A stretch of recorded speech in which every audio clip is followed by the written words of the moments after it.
श्री गणेशाय नमः। भक्तों, आज हम आपके लिए यहाँ पर लेकर आए हैं श्री गणपति अथर्वशीर्ष हिंदी में। तो चलिए शुरू करते हैं। ओंकारपति भगवान गणपति को नमस्कार है।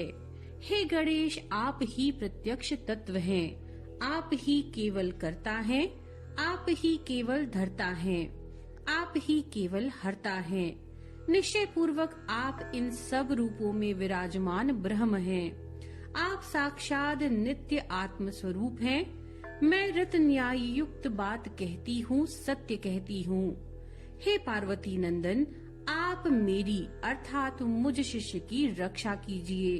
वक्ता आचार्य की रक्षा कीजिए, श्रोता की रक्षा कीजिए, दाता की रक्षा कीजिए, धाता की रक्षा कीजिए, व्याख्या करने वाले आचार्य की रक्षा कीजिए, शिष्य की रक्षा कीजिए। पश्चिम से, पूर्व से, उत्तर से, दक्षिण से रक्षा कीजिए। ऊपर से, नीचे से और सब ओर से मेरी रक्षा कीजिए। चारों ओर से मेरी रक्षा कीजिए।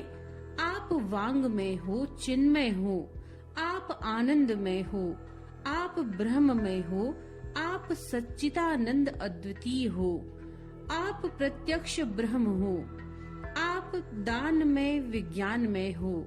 यह जगत आपसे उत्पन्न होता है। यह सारा जगत आप में ही लय को प्राप्त होगा। इस सारे जगत की आप में प्रतीति हो रही है।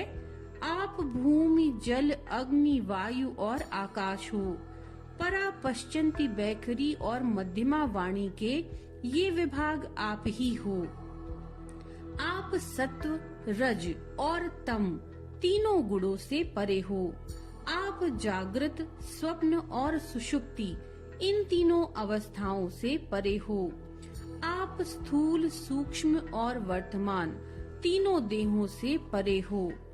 आप भूत, भविष्य और वर्तमान तीनों कालों से परे हो। आप मूलाधार चक्र में नित्य स्थित रहते हैं। इच्छा, क्रिया और ज्ञान तीन प्रकार की शक्ति आप ही हो।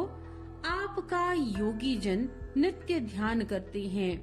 आप ब्रह्मा हैं, विष्णु हैं, आप रुद्र हैं, आप इंद्र हैं, अग्नि हैं, वायु हैं, सूर्य हैं और चंद्रमा हैं।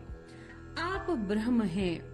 भू, भुर्वः, स्वः ये तीन लोक तथा ओंकार वाच्य पर ब्रह्म भी आप ही हो। गण के आदि अर्थात ग कर पहले उच्चारण करें, उसके बाद वर्णों के आदि अर्थात अ उच्चारण करें, उसके बाद अनुस्वार उच्चारित होता है। इस प्रकार अर्धचंद्र से सुशोभित गंग उकार से अवरुद्ध होने पर आपके बीज मंत्र का स्वरूप ओम गंग है। गकार इसका पूर्व रूप है, बिंदु उत्तर रूप है, नाद संधान है, संहिता संविद है। ऐसा यह गणेश विद्या है। इस महामंत्र के गणक ऋषि हैं। निश्चिकदायी छंद है। श्रीमद महागणपति देवता हैं। वह महामंत्र है ओम गम गणपतये नमः। एक दंत को हम जानते हैं, वक्रतुंड का हम ध्यान करते हैं। वह दंती अर्थात गजानन हमें प्रेरणा प्रदान करे। यह गणेश गायत्री है। एक दंत चतुर्भुज, चारों हाथों में पाश, अंकुश, अभय और वरदान की मुद्रा धारण किए तथा मूषक चिन्ह की ध्वजा लिए हुए, रक्तवर्ण लंबोदर वाले, सूप जैसे बड़े बड़े कानों वाले, रक्त वस्त्रधारी, शरीर पर रक्त चंदन का लेप किए हुए, रक्त पुष्पों से भली भांति पूजित, भक्त पर अनुकंपा करने वाले, जगत के कारण, अच्युत, सृष्टि के आदि में आविर्भूत, प्रकृति और पुरुष से परे श्री गणेश जी का जो नित्य ध्यान करता है, वह योगी सब योगियों में श्रेष्ठ है। व्रात अर्थात देव समूह के नायक को नमस्कार है। गणपति को नमस्कार है। प्रथम पति अर्थात शिव जी के गणों के अधिनायक के लिए नमस्कार है। लंबोदर को, एक दंत को, शिव जी के पुत्र को तथा श्री वरद मूर्ति को नमस्कार है। यह अथर्वशीष है।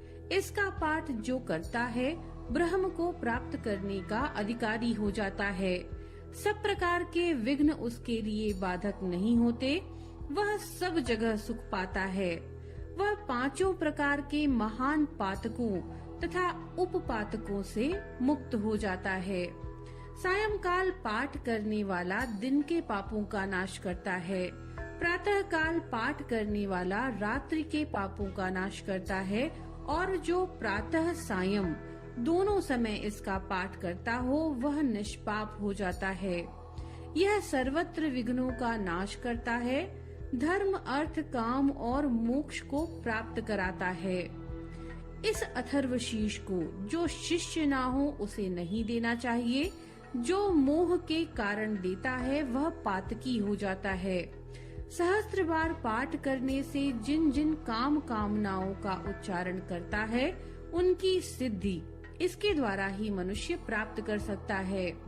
इसके द्वारा जो गणपति को स्नान कराता है वह वक्ता बन जाता है। जो चतुर्थी तिथि को उपवास करके जपता है वह विद्यावान हो जाता है। यह अथर्व वाक्य है। जो इस मंत्र के द्वारा तपश्चरण करना जानता है वह कदापि भय को प्राप्त नहीं करता।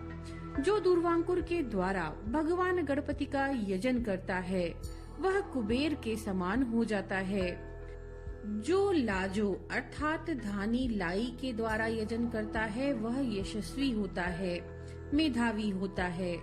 जो सहस्त्र लड्डुओं या मोदकों द्वारा यजन करता है वह वांछित फल को प्राप्त करता है। जो घृत के सहित समिधा से यजन करता है वह सब कुछ प्राप्त कर लेता है। 8 ब्राह्मणों को सम्यक रीति से ग्राह कराने पर सूर्य के समान तेजस्वी होता है। सूर्य ग्रहण में, महानदी में या प्रतिमा के समीप जपने से मंत्र सिद्धि होती है। वह महाविघ्न से मुक्त हो जाता है। जो इस प्रकार जानता है वह सर्वज्ञ हो जाता है। तो भक्तों, ये था गणपति अथर्वशीष का पाठ हिंदी में। नमो नारायण।